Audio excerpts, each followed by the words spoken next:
Start on our news review. We're joined this morning by political commentator Benedict Spence and political correspondent at The Independent, Millie Kirk. Welcome to you, and apologies in advance that we will be interrupting you shortly, but let's get started on the paper review. Sunday Telegraph, we're kicking off with Benedict. This is a story about motorists and new housing developments, is it? Yes, so new housing developments are going to have limits on how many parking spaces they can have in a bid to try to get people to use greener alternatives and public transport, which sounds like just another hurdle that's being put in the path of developers. We all know that we have a shortage of housing in this country, and it seems a little silly, therefore, that we're adding even more hoops for people to jump through if they're going to build them in the first place. And on top of that, I think it's a very short-sighted thing, because, you know, I think if you're sort of looking at this from the perspective of the London bubble and you're thinking, well, there's lots of public transport, that's absolutely fine, then fine. But the reality is most new housing developments are not going to be built in the centre of London where public transport, it can be pretty patchy at the best of times. They're going to be built on the outskirts, they're going to be built in the countryside. Let's be very clear here. This is a pretty poorly served country when it comes to things like railway infrastructure. Most people do not walk or cycle to work.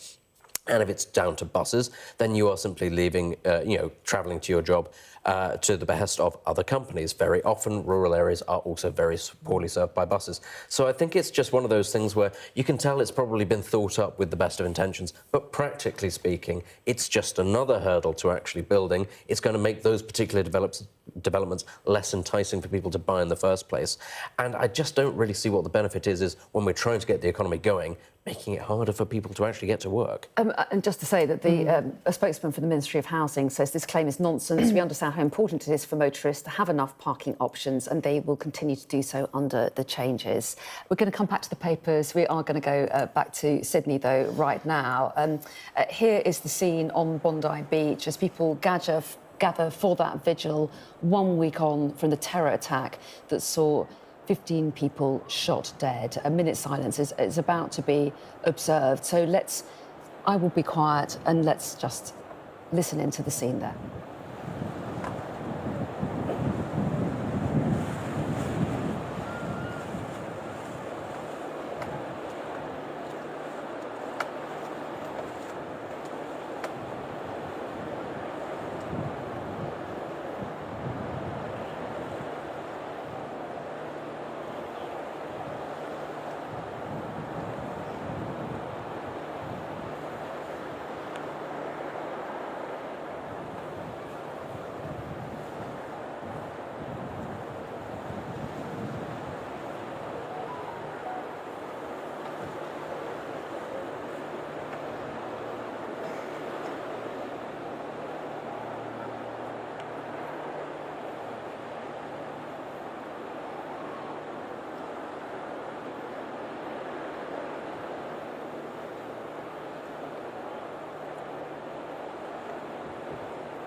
Thank you.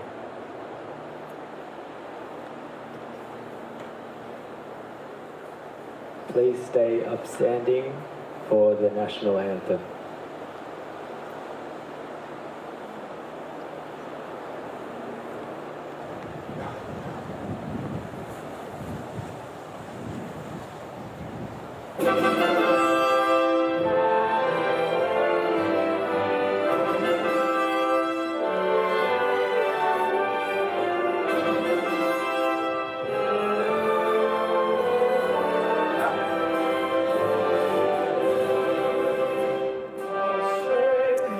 So, as Australia's national anthem plays there to mark the end of that minute's silence, to reflect on the appalling events on that beach 1 week ago, a terror attack that saw 15 people shot dead and people who had gathered to celebrate a Hanukkah festival who were gunned down in appalling circumstances.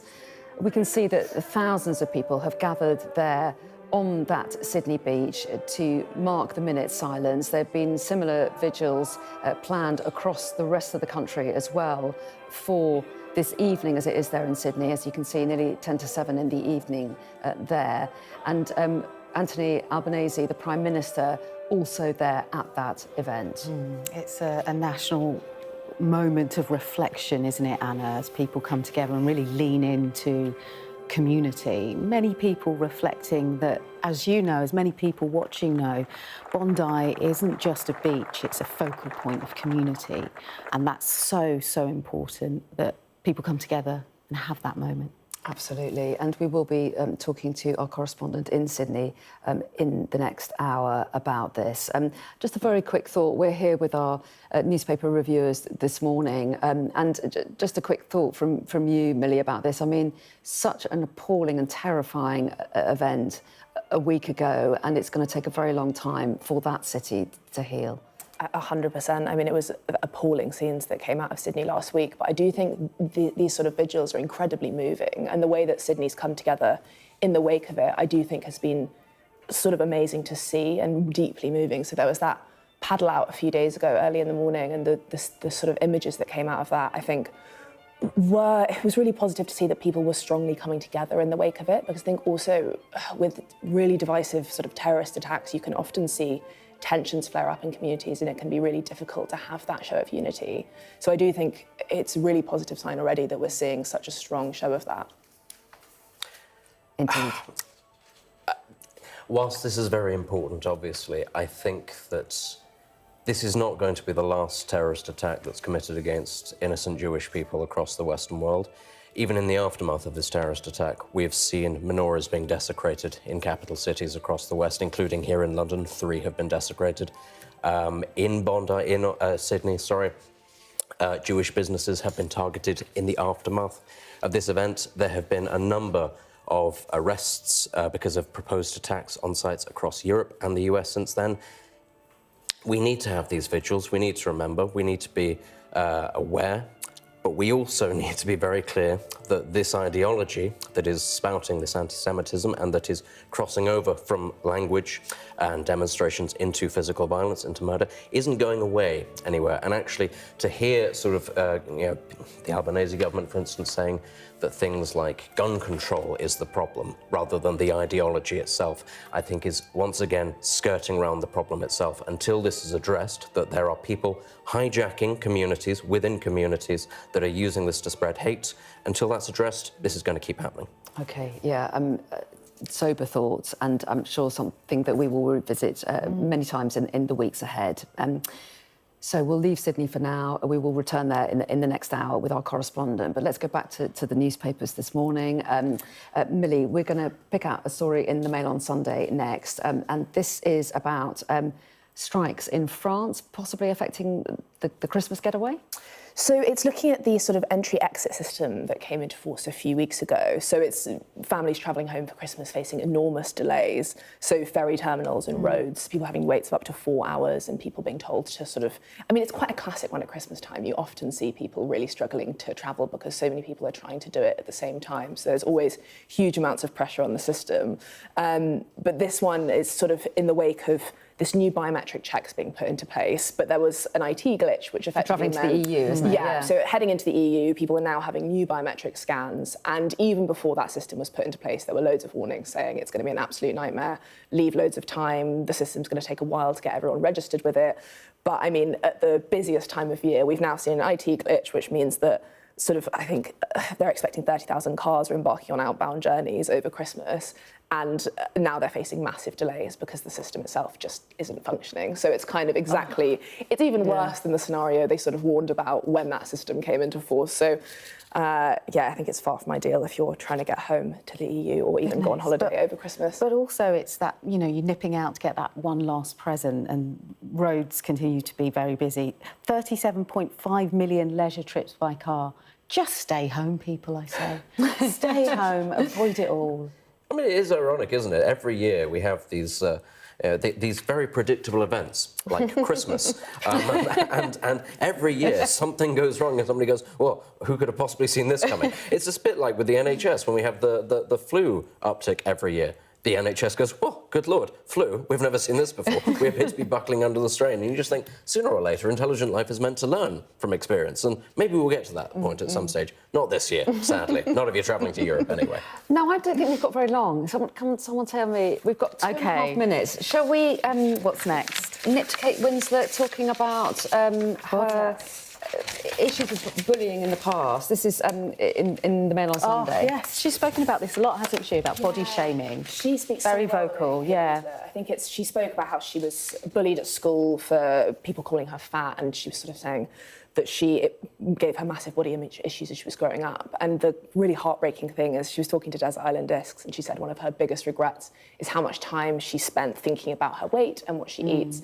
And I think it's great that she speaks about it, because it is an issue that affects so many young women, And actually, men as well. she's just really normal. She's a normal-looking woman, beautiful woman. Yeah. But there was a show that she was commenting on in the US where personalities would comment on different celebrities, what they were wearing, and they zoned in on Kate Winslet in particular because of her size. Yeah. And she was reflecting on that, and it brought her And to she was so tears. young. Yes.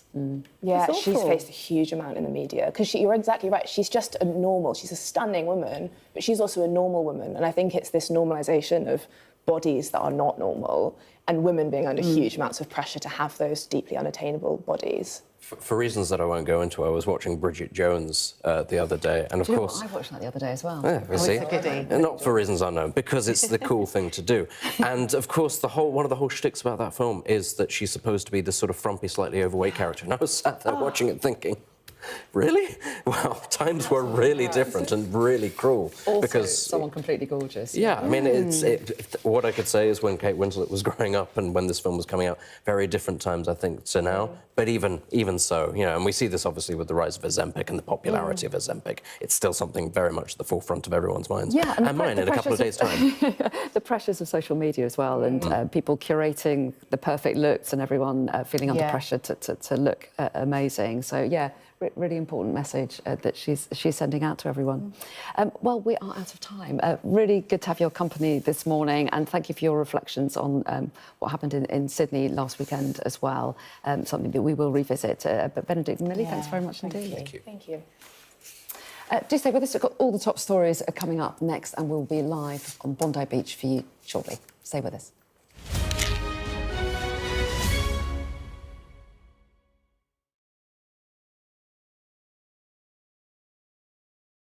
The best thing about being a Sky News journalist?